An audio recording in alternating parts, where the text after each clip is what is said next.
The wind that night was cruel, a living thing that screamed across the open plains and clawed at every loose board on the old ranch house.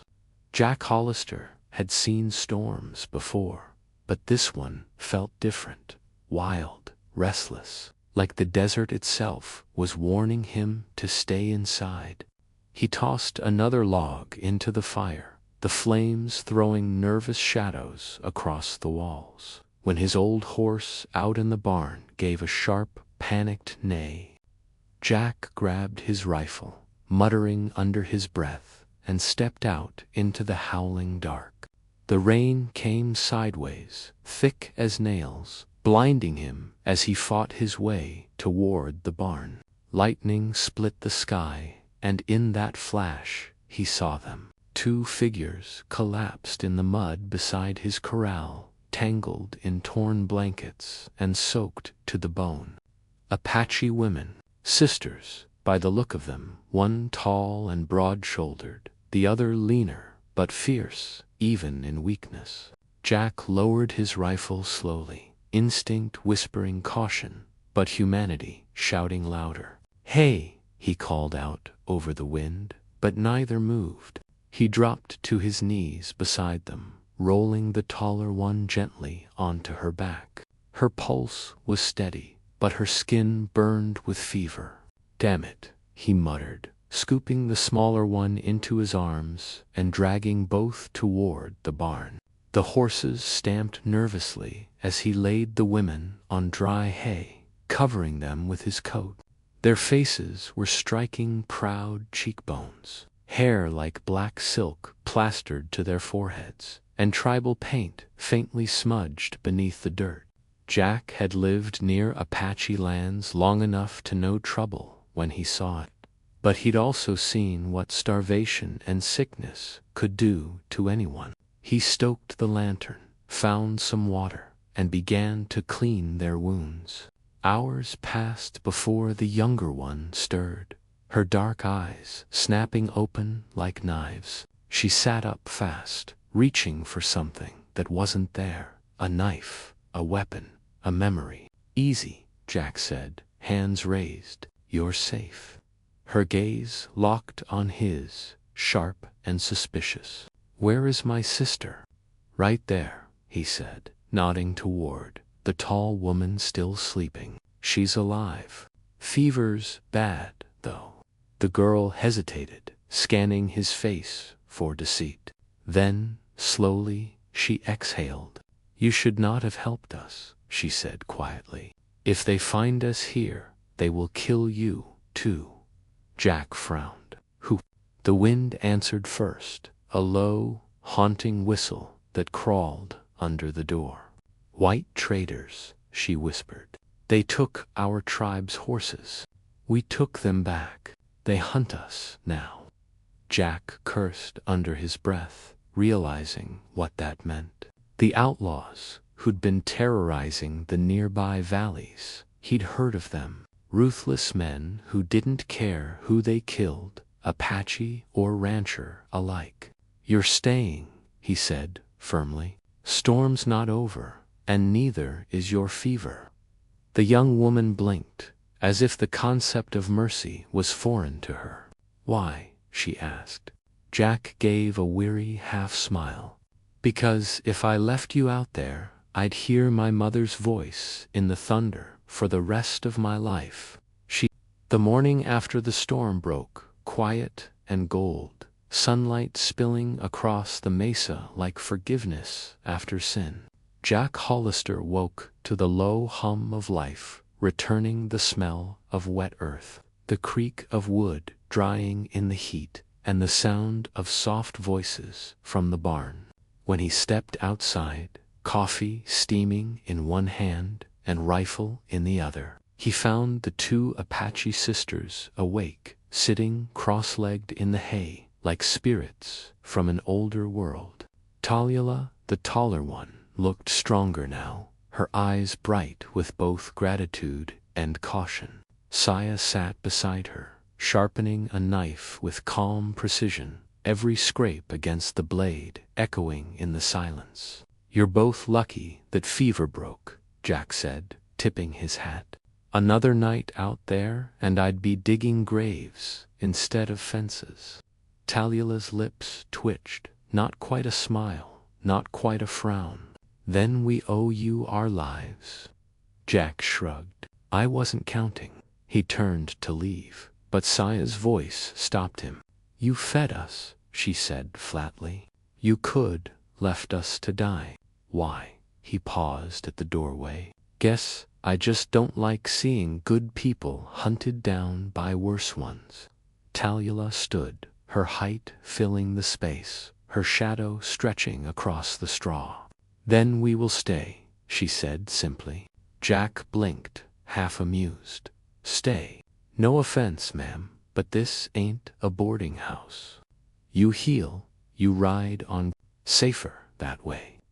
The sisters exchanged a glance, one that spoke in silence, in understanding deeper than words. Saya sheathed her knife and said, The desert has decided. We stay. Before Jack could argue, Talula added, You saved us. Now the land says we protect you. Jack frowned, confused and slightly uneasy. Protect me from what? From what's coming, Saya replied, her tone like thunder before rain. Jack sighed, rubbing the back of his neck. Look, I appreciate the offer, but I've lived here 10 years without anyone's help. Talula stepped closer, her gaze steady. Then for the first time in 10 years, you will not live alone. That line hit him harder than he wanted to admit. For a man who'd buried his wife young and talked more to his horses than people, loneliness had become as natural as breathing. And now, in one strange sunrise, it was gone. By midday, the sisters were working like they'd always belonged there, Saya tending the horses, whispering in Apache to calm them, Talula lifting hay bales like they were feathers. Jack watched from the fence, half in awe. The ranch that had always felt too big for one man suddenly felt alive again. But by sunset, as the sky turned blood orange, that uneasy feeling crept back in. He saw movement on the far ridge, distant riders, glinting in the last light. 4, maybe 5. Not ranchers, not neighbors. Trouble. The same outlaws, he guessed, who'd hunted the sisters before. Saya saw them too. They've found our trail, she said. Jack loaded his rifle, voice low. Then we make sure they regret it. Talula stood behind him, tall and unflinching, her hair whipping in the wind. No, she said. You saved us. By the time the sun dipped behind the red hills, the valley had fallen into that strange, silent stillness that always came before blood was spilled. Jack Hollister leaned against the porch rail, his Winchester resting across his knees, eyes fixed on the distant ridge where 5 dark figures lingered like vultures, waiting for the world to die. The Apache sisters stood behind him, quiet but alert, their movements deliberate and measured. Talula had fashioned a spear from an old fence post and a hunting knife, her strength terrifying and graceful all at once, while Saya crouched low, painting dark streaks across her face with soot from the fire. They're watching, Jack murmured. They'll come after dark. Talula nodded slowly. Yes, coyotes always do. Her voice carried the calm of someone who had seen too much to ever fear again. Jack exhaled, glancing at her profile against the fading light. She looked like she belonged to the desert itself, carved from dust and memory. You sure about staying? He asked. If you go now, you could still reach the canyon before night. Saya's eyes flicked toward him, cold but not unkind. You saved us, rancher. Now we stay. That is the way. Jack opened his mouth to argue, but stopped when he saw the first flicker of lantern light moving down the ridge. The riders were coming. The sisters moved like shadows, silent and efficient. Saya doused the fire, while Talyula led the horses into the corral and secured the gates. The only sound was the distant creak of saddles and the low murmur of men's voices carried by the wind. Jack crouched behind a stack of crates, checking his rifle one last time. "Outlaws," he whispered. "Same ones." Saya nodded. "The same. The one with the scar. He killed our brother." A cold weight settled in Jack's chest. "Then, this time, we finish it." When the first rider crossed the fence line, the moon broke through the clouds, silver and merciless. The men spread out, guns drawn, eyes gleaming with greed. "Come out, half-breeds," one shouted. "We just want the horses." Jack fired first, one clean shot that dropped the man before he finished the sentence. The others scattered, cursing and firing blindly into the dark. Bullets cracked through the night, splintering wood and kicking up dust. Saya moved like lightning, her knife flashing as she slipped through the shadows behind the barn. One outlaw screamed, a raw human sound that echoed off the rocks, then silence. Talyula stood in the open calm as the moon, hurling her makeshift spear through the darkness. It struck a rider clean through the chest, lifting him off his horse before he hit the ground with a dull thud. Jack fired again, his pulse steady, his instincts old but sharp. 2 men left. They circled, spooked and desperate. "There's 3 of 'em," one yelled. "No," the other stammered, eyes wide. "There's more. I swear I saw others in the shadows." The desert was playing tricks, but it didn't matter. Fear was already killing them faster than bullets could. Saya emerged from the dark, her face streaked in ash and blood, eyes blazing like a spirit's. "You came for death," she said, in a low, trembling whisper. "You found it." The last outlaw turned to run, his horse shrieking. The next morning rose pale and slow over Mercy Hill, the light spilling across the valley like it was trying to wash away the sins of the night before. Smoke still curled from the barn roof where stray bullets had torn through the shingles, and the smell of gunpowder lingered in the cool air. Jack Hollister stood on the ridge, overlooking the field where the bodies lay buried, 5 fresh mounds of dirt, silent and accusing. The desert had claimed them, as it always did, without prayer or name. The Apache sisters worked beside him, silent as ghosts, their faces hard but eyes distant, haunted.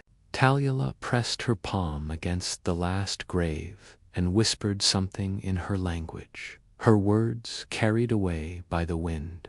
Saya stood a few steps back, her knife still hanging at her belt, the blade stained and unclean. "You should rest," Jack said softly, voice rough from the long night. "You both earned it." Saya didn't look up. "Rest?" Jack frowned, not understanding. Talyula rose, brushing the dust from her skirt. "She means the land remembers blood, always." Jack looked out toward the far mesa, where the horizon shimmered with heat, though the morning was still cold. "If that's true," he said, "then this place must hate me. I've spilled more blood than I've planted seed." Talyula turned to him, her expression unreadable. "Maybe that's why the desert sent us to you." Her words hit him like thunder rolling over dry ground. For the first time since the storm, he felt something stir inside him, not fear, but the old ache of belonging. He had lived half his life trying to keep the world out, And somehow these two women had walked straight through his walls like they were never there. By noon, the ranch had returned to its rhythm. The horses fed, fences mended, smoke rising from the chimney again. But something had changed in the air. Jack noticed how the sisters moved, always scanning the horizon, always listening, as if they sensed a shadow still following them. When he asked, Saya only said, "The men we killed were not all, there are others. And their leader. He wears a black coat and rides with no sound." Jack felt a chill despite the heat. "You mean the man who sent them?" She nodded once. "He will come for what he thinks belongs to him." That night, Jack sat by the fire alone, his coffee growing cold as he watched the flames twist and sigh. Talila joined him quietly, her steps soft against the floorboards. "You're thinking too loud," she said. Jack smiled faintly. "Just trying to figure out what kind of trouble I invited to my ranch." Tallulah studied him for a long moment, then said, "You didn't invite it. You just didn't turn it away." Her gaze softened. "Where we come from, a man who shares his fire shares his fate." He looked into her eyes, calm, ancient, and full of things he'd never understand, and for a heartbeat, the silence between them wasn't empty. It was heavy with something unspoken. Outside, the coyotes began to sing, their cries sharp against the dark. Saya appeared at the doorway, bow in hand, her face pale beneath the moonlight. "They're here," she whispered. The moon hung low over the desert, pale and watchful, casting long shadows across the valley as the riders descended from the ridge. Jack Hollister could hear the distant rhythm of hooves, slow, deliberate, like a funeral drum that had been beating for years, just waiting for this night. The Apache sisters stood at his side, their silhouettes sharp against the firelight. Tallulah's grip tightened around her spear, while Saya's bow was already drawn, her eyes glowing with that fierce, quiet focus of someone who'd been hunted too long. The air itself seemed to hold its breath when the first rider appeared, a tall man cloaked in black, his hat pulled low, his horse as dark as the sky behind him. He stopped just beyond the corral fence, his men fanning out behind him like wolves in formation. "Hollister," he called, his voice smooth, almost polite, but carrying that edge that made the skin crawl. "You've got something that belongs to me." Jack stepped forward, rifle in hand. "Don't think so."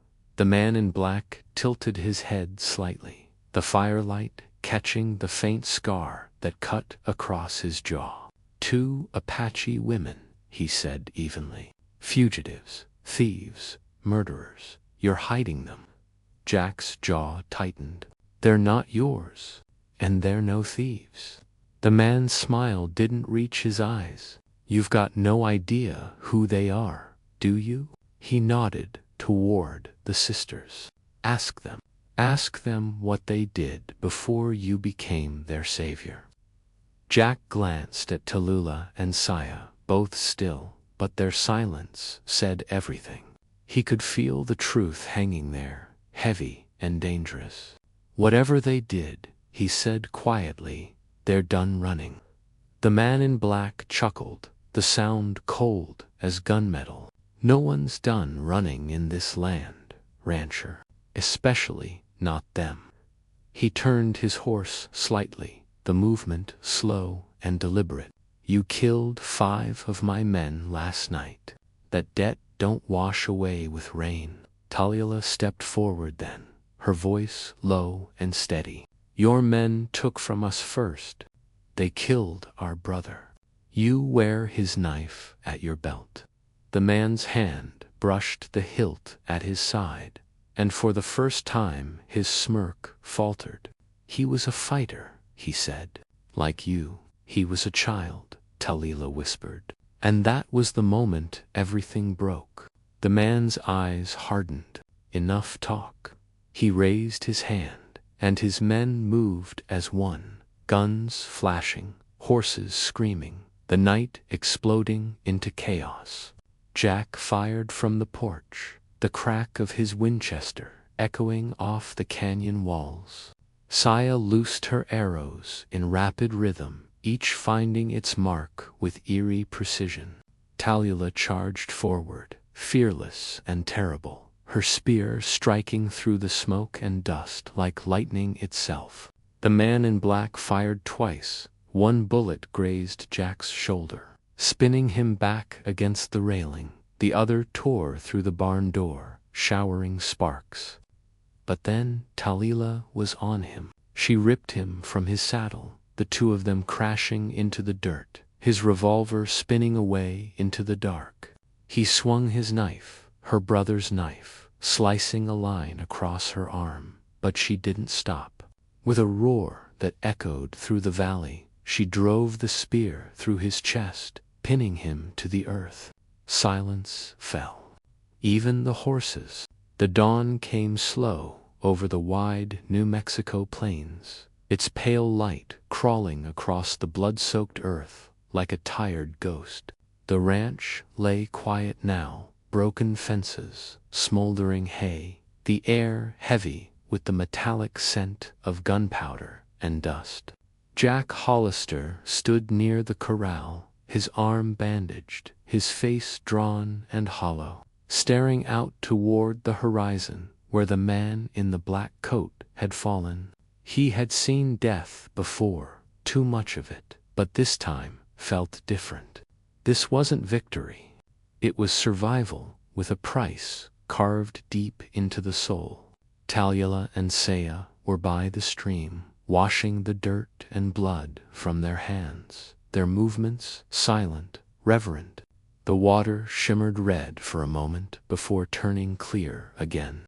Jack watched them, feeling something shift inside him, something between respect and sorrow.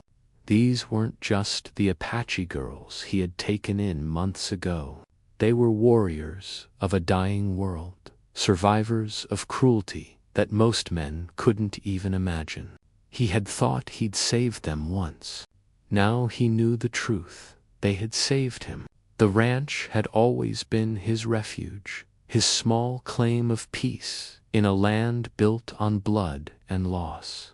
But now it stood as something else, a symbol of what could rise from ruin. Saya walked over, her long braid still wet, her eyes reflecting the pale fire of morning. "We will leave soon," she said softly. "This place, it belongs to the wind now." Jack shook his head slowly. "You built this with me. It's yours too." Talila joined them then, wrapping a worn blanket around her shoulders. "No," she said, her voice steady but sad. "Our people are ghosts here, Jack. If we stay too long, the desert will take us to." For a long moment, none of them spoke.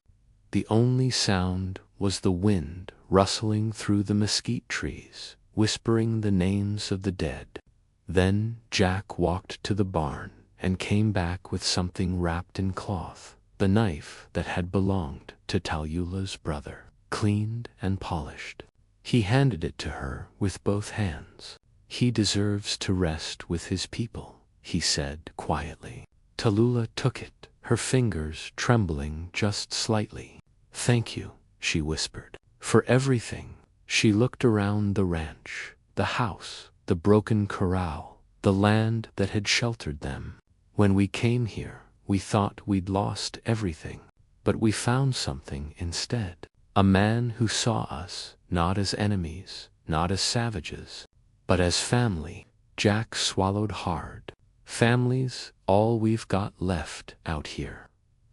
The sisters saddled their horses as the sun rose higher, painting the desert in gold.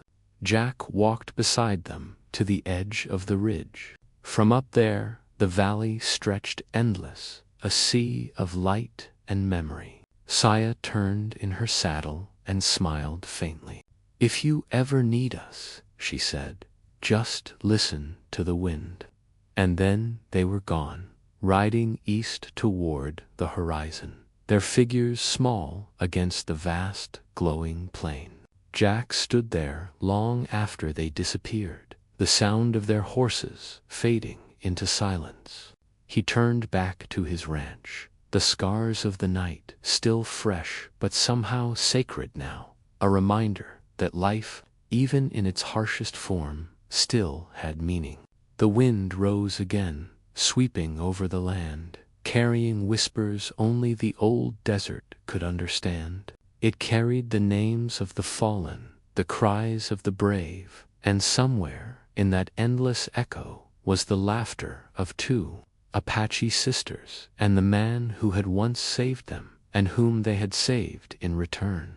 And as the first heat of morning touched his face, Jack finally smiled. The desert remembered, and so would he.